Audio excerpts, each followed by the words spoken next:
Hi, Andy. Welcome to the podcast. Hey, Danielle, how are you getting on? Yeah, good. Thank you. You've been up to so many special adventures since we last spoke. Congrats on completing the Ocean 7. It's fantastic. It's been a big year since we last spoke, and a lot's happened. But really pleased with it. Obviously, finished the Ocean 7, did this crazy journey, and really happy to be here and to still have all my limbs. Are you the first person to ever do them all in 1 year? First person to do them, yes. First person to do them all within a year. So Yep. I think the quickest before that was it might have been Linton Mortensen. I think 2.5 years. So Right. we ended up doing ours in 355 days. So managed to sneak under that That's 12-month amazing. window. That's amazing. Can you list them all in order for us so that we all know what you did and in what order? Sure. So to anyone that doesn't know, the Ocean 7 are considered to be 7 of the toughest and most iconic channel swims in the world. And last year I set off to try do all 7 of these within the space of a year. So started with the English Channel in August, followed by the North Channel, which is swimming between Ireland and Scotland. Then the Cook Strait over in New Zealand from South Island to North Island. The Molokai Channel in Hawaii, the Strait of Gibraltar from Spain to Morocco, the Catalina Channel over in Los Angeles, and finished off with the Tsugaru Strait in Japan. And we did that at the end of July this year. Yeah. Yeah, and I wanted to start with the Tsugaru swim in Japan first, because that obviously you are the only person to have completed that crossing this year, I believe, because it's such a tough crossing. Give us a bit of the perspective around that. How tough was it, and why do you think other people didn't get across this year? Yeah, it's a very tricky swim. So it's in the north of Honshu. So you leave from the north of Honshu, swimming across to Hokkaido, and it's quite a narrow channel. So it's about 20 kilometers, very similar to what we have here in Australia with the Rottnest Channel swim. And it's passing water from the Sea of Japan on the west through to the Pacific Ocean. There's a bit of a slant. I think the Sea of Japan's actually higher, so it's not really back and forth tidal movements. It's more like a flowing river, so to speak. But what happens is at certain times of the day, it's stronger than others. So at its strongest, it's about 10 kilometers an hour, the speed of the current. But it comes right down to about maybe 1 or 2 k's an hour at certain times of the day. And just like any channel, it's all dependent on the moon movements and tidal movements. The best time of the year to swim is sort of July, August. July. And what had happened was there were 13 people that had tried it this season, or that were signed up to try it. And out of the 13, this is not including myself, none of them were able to either start or were successful when they attempted it. It's a complex situation, but there was a lot of factors involved, and essentially, in the simplest form, there are 2 organizations that organize swims there. So you've got Ocean Navy, which have been doing it the most, probably have the most experience, and have taken most of the swimmers across in the last decade. And then there's the Tsugaru Straight Swimming Association, which is headed up by a man called Haruyuki Ishii. And that's who I ended up going with. But the other 13 swimmers had gone with Ocean Navy. And there was a number of factors this year that made it particularly tough. One of them was that I believe the Japanese Coast Guard had imposed restrictions, meaning that swimmers could only swim during the hours of daylight, so between 4 a.m. and 7 p.m. And it just so happened that in July, most of the daytime swims had like these powerful currents of, up to 10 kilometers an hour. So the fastest swimmers in the world are really only holding 5Ks an hour. So that's not a battle that you're going to win. So Ocean Navy like to start from a particular point, which is a bit further back, leaving from Cape Kodamori. And they try to take their swimmers and do a bit of a banana across the channel. So it's not a straight line, but they try swing out west, take the swimmers out west so that when the currents kick in, they've got a bit more breathing room to get across to the other side and come in at a more forgiving angle. But most of the swimmers, the currents were being too strong, and Ocean Navy were, from what I understand, had imposed a rule that they weren't allowing swimmers to pass a certain line in the channel. Like if you went east of that line, they would pull the swimmers out, and that's what was happening a lot. So it was very difficult to watch in the lead up to my own swim, like just fail, unsuccessful crossing after unsuccessful crossing, and it was the discomfort was starting to grow online. And I was watching this. I could see it when I was over in Los Angeles getting ready for Catalina, and I was speaking to a few of the swimmers after their swims, just getting their experiences. They weren't very positive. They didn't have many good things to say about how the swims were being operated over there. But I think things really kicked off. I don't think she'll mind me saying this, but when Sarah Thomas didn't start her swim, things really kicked off, and that probably propelled it a bit more into the limelight. And the World Open Water Swimming Association sort of sat up and started investigating how things were being operated here. And my name started getting pulled into the conversation, because I wasn't going with Ocean Navy. I was going with the Tsugaru Straight Swimming Association, and people were questioning, how's he managed to go with these guys? And Ishii hadn't taken many swimmers across in the last 5 years. I think maybe only one swimmer. He's a gentleman in his 70s, and it's not his main job like Ocean Navy, but it's something that he can do on the side. And he does it out of a place of passion, really. So I was very fortunate in that, to take a bit of a step back, I had tried to organise a swim with Ocean Navy, but I hadn't been successful. Right. And I was very fortunately introduced to Mr. Ishii, over 12 months ago, and we'd been speaking ever since and built a relationship, and he kindly agreed to help me organise a swim. So all of this noise was happening before, in the build up to the swim, and it was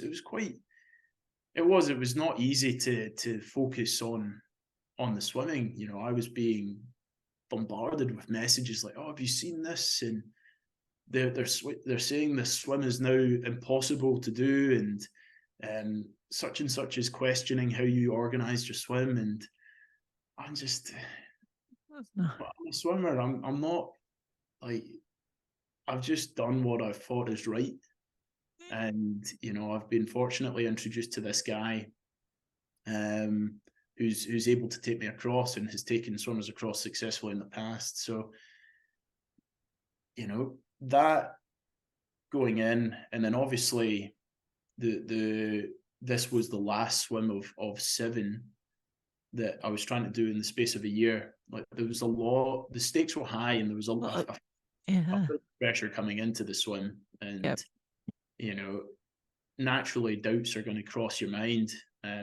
This was probably the hardest build up to a swim I've ever had in my life. Yeah, I mean, that must have, you're so strong to be able to block all that out and be able to go ahead, because those doubts must have been creeping into your mind, but you powered across in an unbelievable time as well. Well, I mean, it was it was pretty rough out there in the water. We had a window I think we had a window of maybe 5 days, which in contrast, the Ocean Navy guys were only getting windows of maybe 2 days, I think, which is a lot of pressure. We all know how nature and how changeable it can be. So, but for us, we identified a date that was the best of a bad bunch, really. And but we thought, let's give it a crack anyway and see what we can do. And it was it was pretty rough. We set off. We were starting from a different point to what most of the Ocean Navy guys do, a little bit further up the peninsula. But I knew we were in for a long day when, within 30 minutes, it was that rough that I was already, projectile vomiting. Oh no. It was really bad. So yeah, we had to just kind of sit tight and dig in for the long haul. It was going to be a lot. Is that the toughest of the 7, do you think? The toughest for me, yeah. Yeah. And that's it. Like, everyone has different experiences. Like, some people have had really nice and calm Tsugaru Straight crossings, and others, like myself, like Adam Walker, I think he had a really tough one. It always change, but that's kind of the beauty of the sport and what makes it so exciting and interesting. Like, no one swim is the same. Yes. And reflecting back on now that you've done that swim, do you think that they need to consider another swim in the Ocean 7, or do you think they should keep that in, knowing what you know now? It's an interesting question, and I did see it come up online quite a lot. People were asking whether it should stay in the Ocean 7 or not. What I would say is, the Ocean 7 was conceptualized by an incredible man, Stephen Monatones, and his idea was to create something equivalent to what mountaineering has with the Summit 7, and create this bigger challenge for people to aspire to and try. But one of the things that was interesting to me was, and he said this when we met in Los Angeles, for him, yes, it was this incredible challenge for people to work towards, but he also explained it as something that would give swimming communities around the world a reason to be connected to each other. So, we've got the English Channel over in the UK. We've got the Cook Strait in the down under here in New Zealand. Now you had this overarching challenge that would actually connect people and give them some kind of common ground to be related to the people over in New Zealand, or the guys over in Hawaii, and swimmers over in Los Angeles and swimmers in Ireland. They were all part of this Ocean 7's challenge, and that was something I certainly noticed over the last year. Like, the amount of people that we met, the swimming communities, and the incredible people along the way that were just so generous and supporting. That was really for me, that was really the highlight of this last year, that I've been able to make these friendships and the connection which will probably last a lifetime. And Japan, we didn't meet too many swimmers over there, but it's a different swim. Like, all of the swims are quite unique in their own way. Like, cold swims like Ireland, Scotland, and New Zealand. You've got the warmer ones and huge swells over in Hawaii. They all present these unique challenges. I think Japan, it's a worthwhile challenge, and I think it's in an incredible place. For me, it probably needs a bit more support with the infrastructure. Now, off the back of that swim, Ocean Navy have dropped out from taking on international swimmers. Mr. Ishii is in his 70s.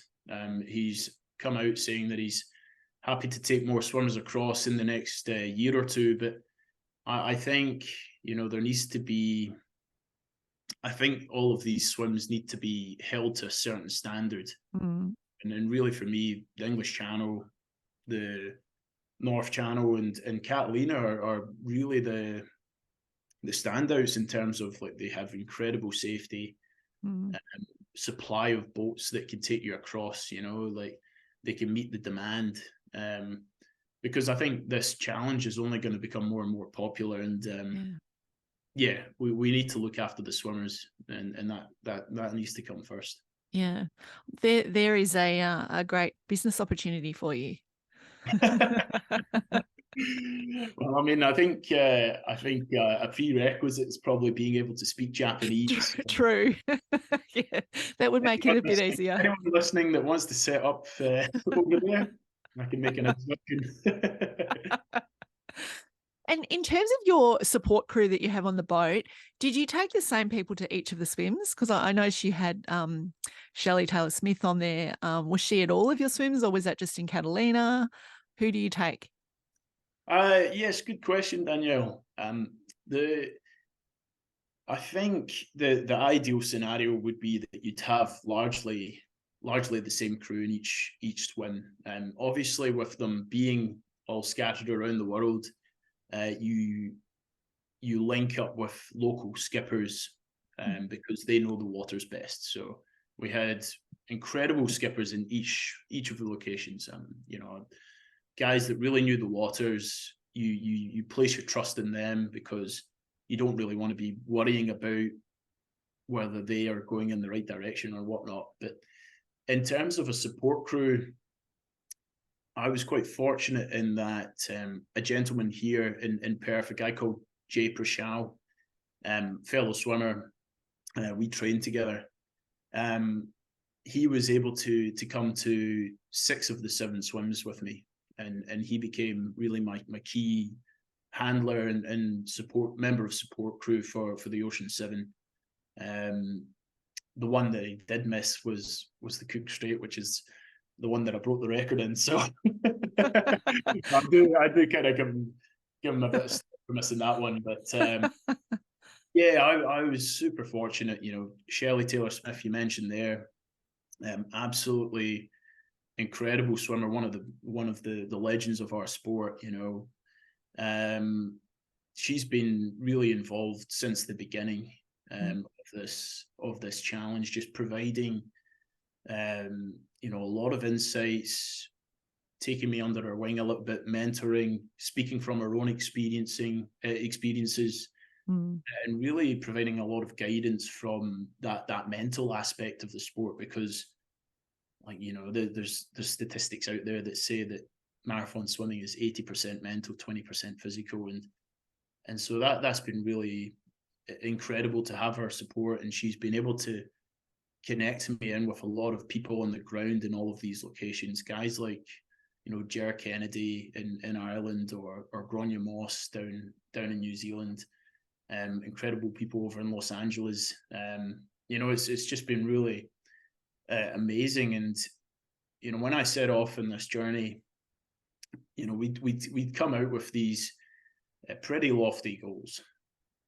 We'd come out being quite vocal about trying to do the Ocean 7, but not just doing it, but trying to do it within a year, which no one had ever done, and trying to break the world record for fastest cumulative time, which at the time was 64 hours 30 minutes, held by Attila Manjoki, incredible swimmer from Hungary. And a lot of people, I think, felt that it couldn't be done. And I came under a bit of fire. People messaged me saying, "Oh, you won't get the slots. That's never been done before."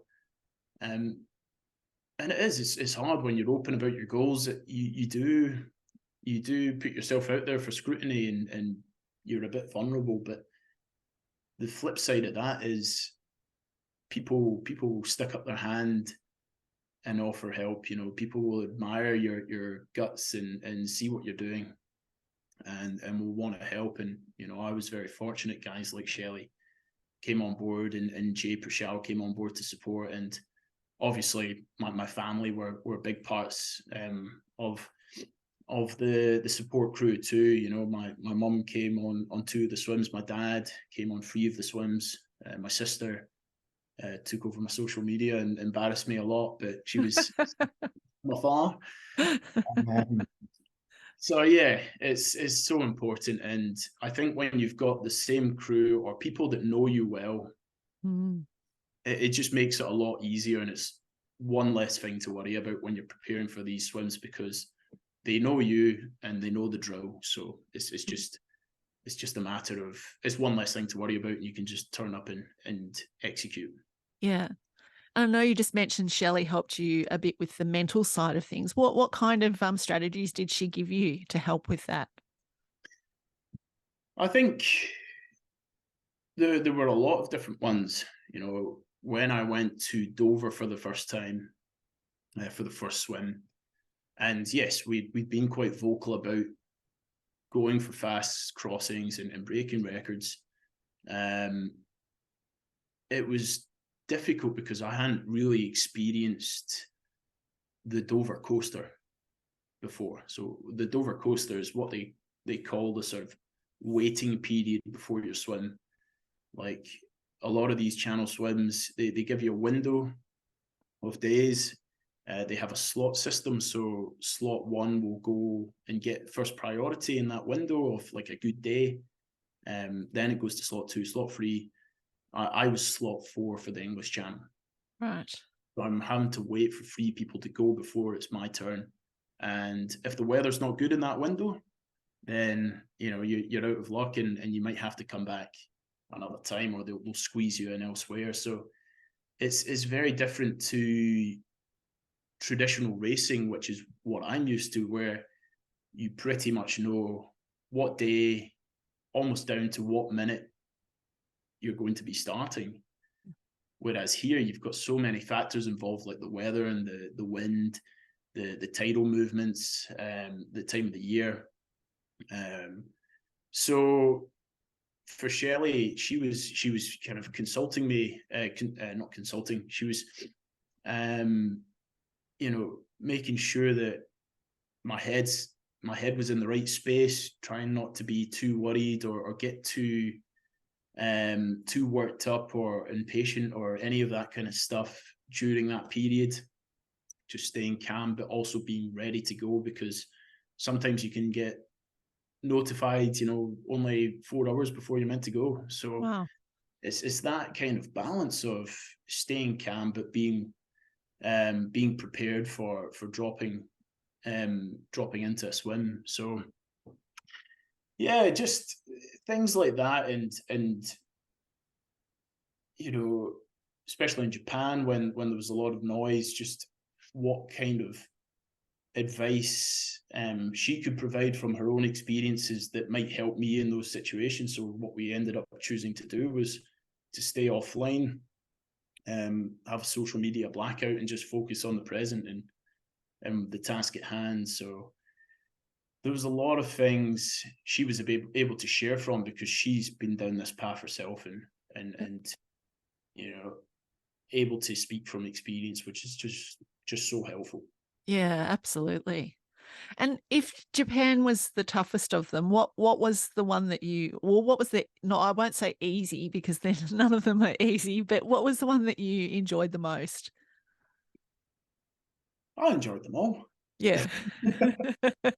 Enjoyed them all. I mean, you know, I think you look at Japan or Hawaii, which was another really rough swim.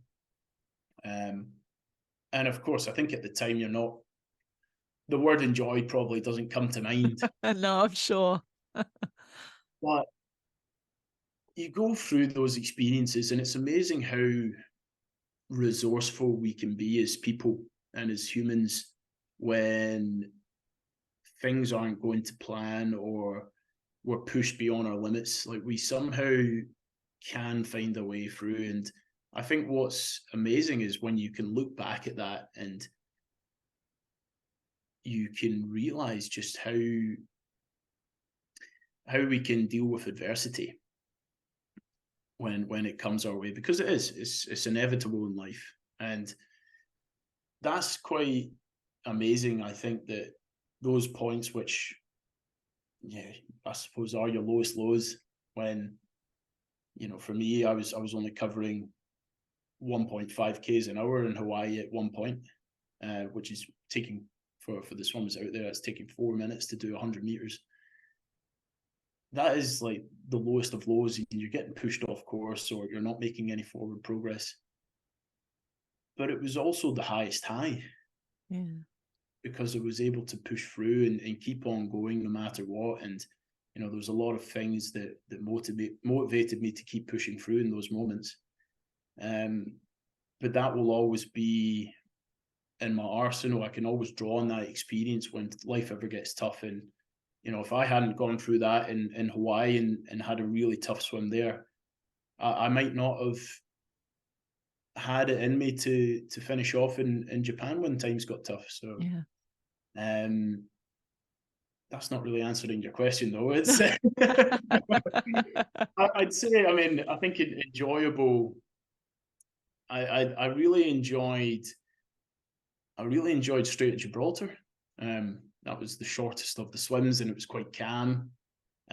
Everyone on the boat was laughing and listening to music. I was actually a bit envious because everyone was having such a good time on the boat that I wanted to be joining them. Same with Catalina. I think we had like 18 people on the boat. It was like a party, and I kind of wished I was on there as well. I bet. I think obviously swimming to Scotland, that was very special. I think growing up there and being a Scotsman. New Zealand was amazing. And if I was really forced to pick a favorite from all of them, I think my time over there was really special. I ended up spending almost a month in New Zealand trying to wait for an attempt and a crossing, and I really got to know a lot of the swimming locals over there. Made some really amazing friendships, and still speak to a lot of them most days. So as a whole, that was a really special experience, and obviously went on to break the world record in that swim, which was something really special. So. Yeah. Well, what was your entire time? I know you mentioned before the world record was 64 hours. What did you end up doing across all 7 swims? I ended up swimming all the Ocean 7 swims in 63 hours and 2 minutes. Right. So when I started, I sort of had this mind, this number in mind of around 50 hours. and look, I think I probably came into this challenge a bit, I'll be honest, a bit naive and not really knowing what was out there, and probably a bit too focused on numbers and times and results. And that attitude, it's probably a byproduct of coming from the competitive background, especially pool swimming, where that is the focus. It's always about the times and the results. But in these channel swims, there's so many factors involved that time is really a product of things largely outside of your control, like the weather and the conditions. And that mindset sort of changed as I went. And for me, it was more about, right, if I swim the best swim possible based on how I feel on that day, if that's good enough to get across, then great. Yeah. And if it gets a fast time, that's really a bonus. And that my sort of mindset and what I defined as a success, that perspective changed. And it's highlighted by Molokai. I went almost 16 hours in Molokai, and then my friend Gráinne Moss, who's let's say a bit older than me, I don't want to put a number on it, maybe 20 years older. She went an hour faster, like 2 weeks later. Right. A woman in her 50s. So it's you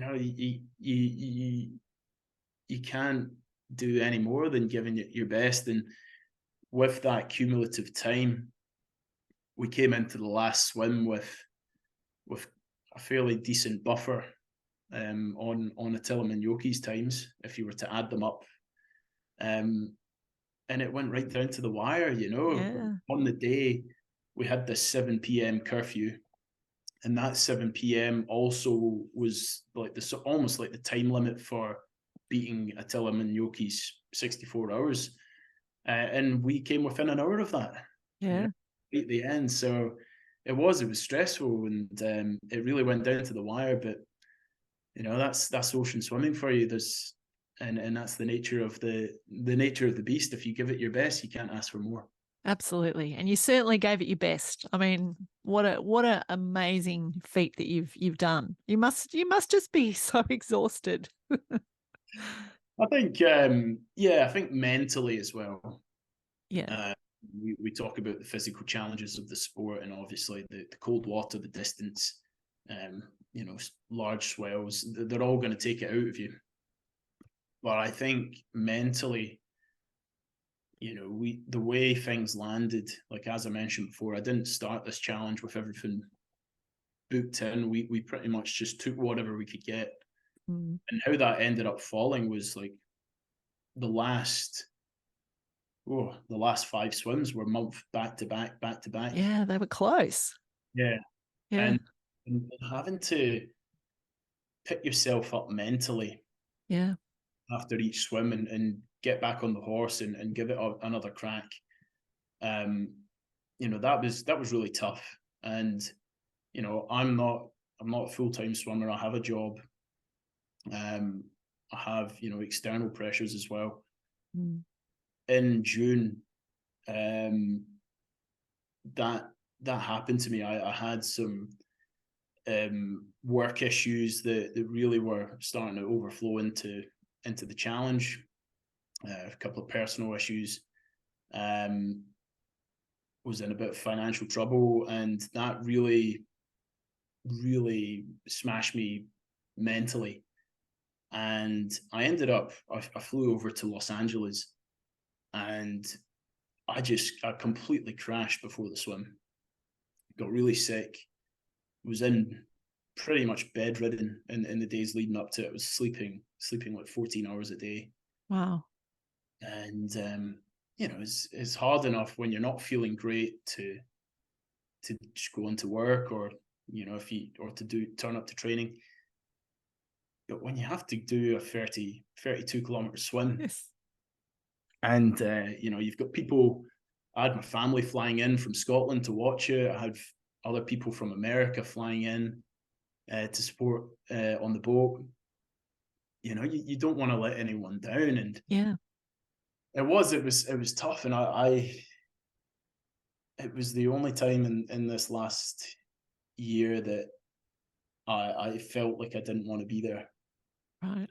And I felt like I didn't want to be there because I was scared to fail and to let people down. And that was very confronting. Yeah.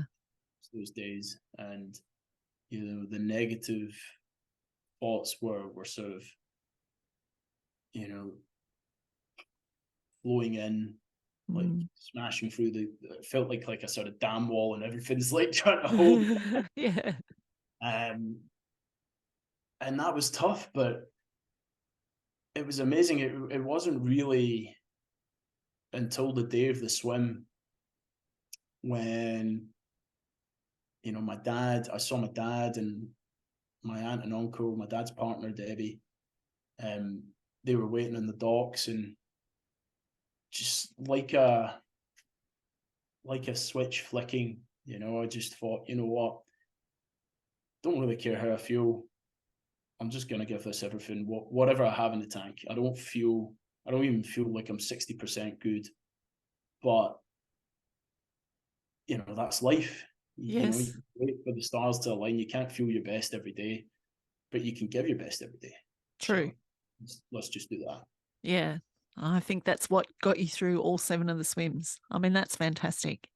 I love that mindset. And you must just have such a strength of mindset and self-talk to be able to get yourself through those times. I mean, even more impressive when you are feeling down and not physically well. Yeah, I mean, I think for me, it's yes, it's good to have self-talk and all these tools in the arsenal. I think I draw my strength from others. Mm. That would be my secret. Like I'll give an example of that. In the North Channel, the swim from Ireland to Scotland, it's 34 kilometers. They consider it to be the toughest channel swim in the world, or the toughest of the Ocean 7 swims. And for anyone that's obviously been to the UK, it's cold enough in the air, on the land, never mind in the water. So it kind of paints a picture. And so we're swimming this swim, as as all marathon swims do. You're not wearing a full body suit or a wetsuit. You're just in your trunks. And I get to the 3 hour mark in this swim, and it's a cold day. Like, it's just cold in the water. It's overcast, so there's no sun on your back. And I'm really starting to struggle. I feel my arms just getting really heavy. The stroke rate is starting to plummet, and my body is just shutting down. Wow. Really having a bad time. And in my head, I'm thinking to myself, like, geez, this is not even halfway. Yeah. Like, only a third of the way in, and I don't know how I'm going to keep going for another 5 minutes. Like, I'm really in a bad place. And I was trying to go to my usual tricks, like my positive self-talk, or breathing slowly in and out to try breathe out the and all that kind of stuff. But none of it was working. And swimming along, and I just think, like, I look up at the boat, and I see my mum there. I see Jay Prushal, I see Jer Kennedy, and I just remembered that I was like, oh crap, they're here for me. Yeah. These guys are here. They're here to support me. So, like, I had a sort of a eureka moment, and I shouted up to them. I was like, I need to tell them what's going on, because they might be able to help me. So I shouted up to Jay, and I was like, oh, Jay, arms are heavy, feeling weak, but energy is good. And like, he just laughed, and the way we communicate, he usually writes on a whiteboard so that I have my earplugs in. But he wrote on this whiteboard, and it was something along the lines of, "We hear you. Message received. Warm feeds coming." Nice. And it was something as simple as that, but like, in an instant, this weight off my shoulders just completely left. And I remembered that I'm not tackling this challenge alone. And we talk about marathon swimming. It's people think it's this solo endeavor, but, and to an extent, you've only got the one swimmer in the water, but it's the furthest thing from a solo as possible. Like, you can't do these challenges on your own, and you have to have a team to be successful. And you've got the skipper, you've got the support crew, you've got your observers, and your if you take a step back, you've got your coaches and your teammates, your family that support you every stroke of the way. And that was an incredible reminder of that moment. And what the guys did, they heated up the feeds so that it was like almost piping hot, trying to warm me up from my insides and heat up my core. And they made the feeds a bit more frequent. So instead of every 20 minutes, they brought it down to every 15. And it was just amazing. Like, it really just started to pick me up again. And I started feeling lighter. I could bring up my stroke rate. And we started charging home. And from this position of being, thinking to myself, I can't even manage another 5 minutes, the guys managed to squeeze another 5 hours out of me, and we ended up Wow. finishing in a time of 9 hours 13, which was only 4 minutes off the world record. So Wow.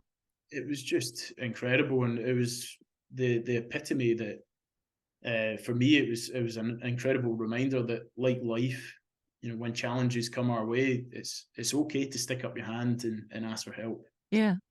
Yeah. And I know that you've tied these swims to the charity that you're raising funds for. Do you want to just tell us a little bit about that? Because I was going to let everyone know we'll put a link in the show notes for people that wanted to still donate to that fund for you. Yeah, of course, of course. So yes, when one of the big things that I wanted to do through this Ocean 7 challenge was to use it as a platform to share powerful messages around courage, resilience, the importance of teamwork, and to also raise money for mental health. As someone that's had their struggles as well, and knowing many people that have suffered from depression and anxiety, it's a cause that's close to my heart. So I chose to raise money for a international mental health research charity called the Black Dog Institute. They're all about trying to better understand the whole subject, not just how to better treat it, but to understand it so that it can be mental illnesses can be prevented and issues can be prevented. So it's been incredible, and I feel that marathon swimming and all of these challenges, they've taught me so many lessons that I feel are so transferable and applicable to life, and so heavily tied to resilience and mental health. That example I just gave there with the North Channel, sticking your hand up for help, or defining what is success, like the Strait of Gibraltar, where I crossed in 2 hours 56, and there's a 70-year-old woman that's only 5 minutes slower than me, but that was the best swim that I could create on the day. And that day was like super flat. It looked amazing, but underneath things weren't good, and the currents weren't ideal. And there's an example of, there's more than meets the eye, and like there's more beneath the surface. And like life, sometimes our biggest challenges are hidden from. So yeah, it's just been amazing, and I'd love to.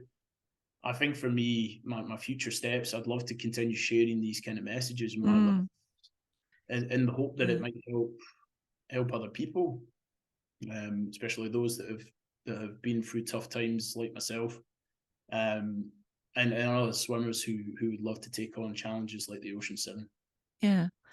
Yeah, that's like, have you ever seen that diagram where there's sometimes it's portrayed as a pyramid or a mountain, and the person standing on the dais getting their gold medal, but underneath them is all their support people under the water. No one gets to see all their support people, all the struggles they've been through, everyone that's propping them up to get them to that point. I think you just described that perfectly right then and there. I mean, I think it's an incredible image, that, Danielle, and I wanted to make sure that through this journey we showed all aspects of it, or as many aspects of it as possible, because I feel like with things like social media, you only see the highlights of things, and I didn't want it to be like that. Like, I didn't want to just put pictures of everyone at the finish line high-fiving and we've done this swim. That's not reality. Like, there's so many challenges and things that happen that bring you to that point. So we wanted to show the difficulties out in the middle of the channel, and how bad the conditions were, or me throwing up after a swim after my blood sugar levels getting completely thrown off, or in Molokai. It was a very emotional swim, and afterwards I was in the showers, and I pretty much broke down. I was just so mentally smashed. Yeah. It really took everything, and it is quite scary to be that open and vulnerable. But on the flip side, I felt that it might show other people that are experiencing adversity and going through tough times that they're not alone there, and it's a more realistic view of these challenges, and a more realistic view of life. Yeah, absolutely. I think that the fact that you're so honest and sort of giving about your experience, I think is going to help other people listening. And I know you're doing a lot of speaking sort of around different swimming sort of places and other podcasts and public speaking as well. And I think that just getting your message out there is going to help people in general. Well, that's the plan. Yeah. You can understand my accent, so. Oh, yes. We like your accent. It's nice. Do you see yourself doing any more big swims like that? I know you're going to do one coming up in Montenegro, but any more really long swims on the agenda? Yeah, so I've got Montenegro later this month. I had a listen to your chat with, is it Nicholas? Nicholas, yes. So Yeah. hopefully get to catch up with him over there. Yeah. For him to experience open water swimming. Yes, that's the idea. We have a few swims in the works. There are a couple around the world that I'd love to have a crack at and really train up hard and see if I could see what I could throw down at. Maybe something like the Manhattan Island swim. Yes. That has a bit of a draw to it, I've never been to New York as well, so I think that would be special. But there's some exciting challenges in the works. There's one here in Perth that I'm going to do next month, in conjunction with Telethon, the major charity event here. But I think where I see myself going and what appeals to me is more, I like the idea of the expedition swims. Right. And doing these longer ones that might take several days to complete. Mm-hmm. And trying to swim from one place to another that maybe someone hasn't done before. Yes, okay.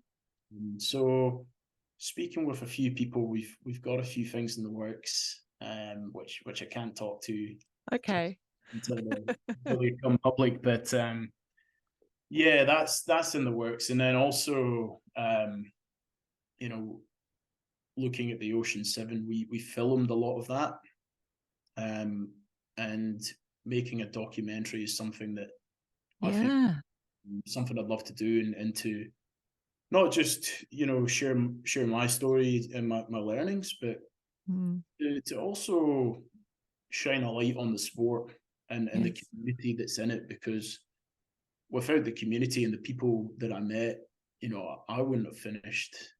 I wouldn't have completed this challenge. I wouldn't have completed this challenge, and it wouldn't have been as valuable an experience as it has been without their involvement and support. So I'd love to do that, share their stories, and there's so many selfless people in our sport that are helping and encouraging people to, follow their dreams and reach their dreams. So I feel that they deserve some recognition, and it would be amazing to share their stories and something that might encourage other people to give swimming a try.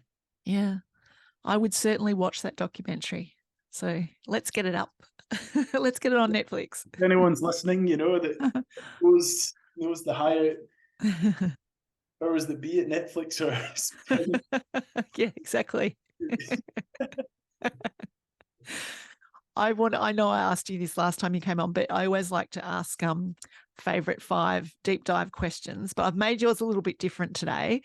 So the same answers. No, I don't know. You won't give the same answers. You had a great Spotify playlist that you had on your boat, which one song I didn't like, but I like the rest. What were your favorite 3 songs from that Spotify playlist? I like what's it called?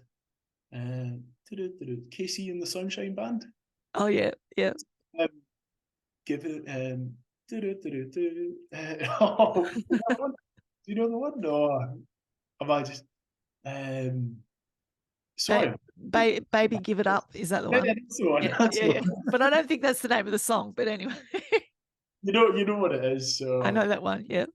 That was on there. I'm pretty sure the Proclaimers was on there. That was the one I didn't like. Come on. I don't like the Proclaimers. I don't like the way they bob up and down in their video like that.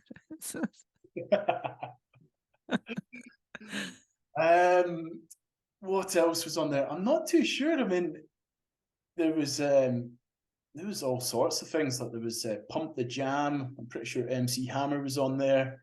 It was all 80s and 90s, which is really my jam. So, too difficult a question, Danielle. I can't narrow it down. That's all right. What about out of the 7 swims, for sheer beauty of the environment that you were in, what was the most beautiful sort of natural setting? Forget about the currents, but what did the surrounds? What was the nicest one? Hawaii, yes. Obviously the on the island, it's basically like Jurassic Park. Huge mountains that come right down to the sea. But we also saw bioluminescence in the water, which was really quite spectacular, and it was like swimming through the stars. It was just just surreal.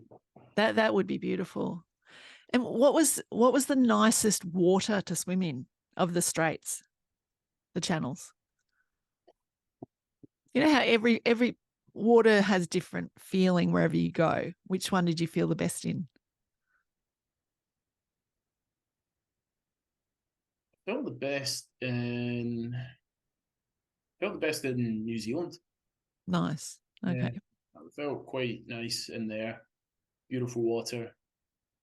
Catalina was nice. Again, bioluminescence and a really clear sky. I was a bit nervous swimming in Japan. I remember we did a test swim before, and I remember saying to Jay, like, it was just this different color of turquoise that made me feel a bit unsettled. And I was like, I'm just gonna have to suck this up. So yeah, I'd say. Yeah. Did you come across any marine life? Larger marine life? In Hawaii, yes. Yeah, did you? What kind? I can't really. It was at night time, and it was a big shape lurking below, and that was sort of was in my head. So I'd actually encountered dolphins not long before it, so I thought it was more dolphins. Right. I was just waiting for the dolphin screeches, and I'm swimming along, and it would have been about 11 p.m. at night, and I see this shape lurking underneath. And I'm like, where are these dolphin screeches? Where are the And when they didn't come, my heart just sank. Yes. I'm just thinking to myself, no, it's not a dolphin. That's a shark. And so, I'm trying to fight all my urges not to panic, because I think they pick up on that sort of thing. So yeah. Fortunately, the kayaker that was on the kayak, they had 2 shark shields hanging in the water. So like these kind of cables that hang in the water and emit some kind of frequency that disturbs the sharks and drives them away. So I swam right up.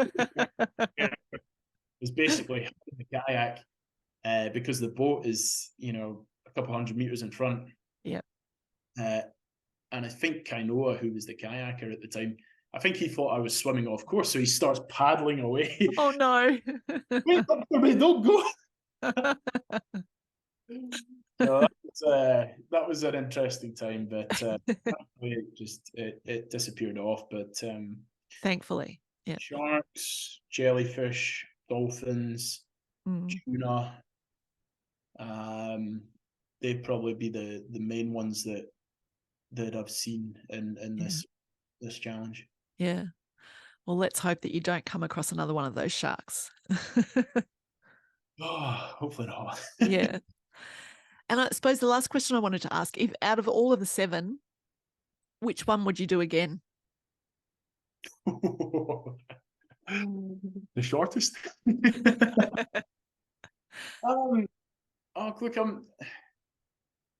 I think for me, I mean, it would be lovely to go back and, have a crack at something like the English Channel and try get it on a better day with camera tides, and just see what I could throw down. But with these swims, like, I'm not really driven by times or records. Yeah. With the English Channel, you really have to wait for like 1 or 2 days a year. And if you have that sort of, be able to go there and sit there for 5 weeks, or be able to get there at really short notice, which is hard when you live in Australia. So, I don't know, like there's a lot of swims around the world that I think I'd love to go and do. So if I was to return to a swim, maybe the Strait of Gibraltar. I could be tempted to go back and have another crack at, but again, it's one that has a big queue of people wanting to do it. So I wouldn't want to come in over the top of them if it was ever to happen. So maybe Scotland then. And have a crack at that and really give it a good go and go in with a bit better preparation for the cold and see what I could do. Yeah, sounds good. Well, Andy, thank you so much for coming back on the podcast today. You've been one of our most popular podcast guests, and I'm sure everyone's going to really enjoy listening to everything that you had to tell us about the Ocean 7. Well, thank you again for having me on, Danielle. It's been an absolute pleasure, and hopefully catch up in person at some point. Hopefully get to Melbourne and hopefully. Yeah. Absolutely. Okay, take care.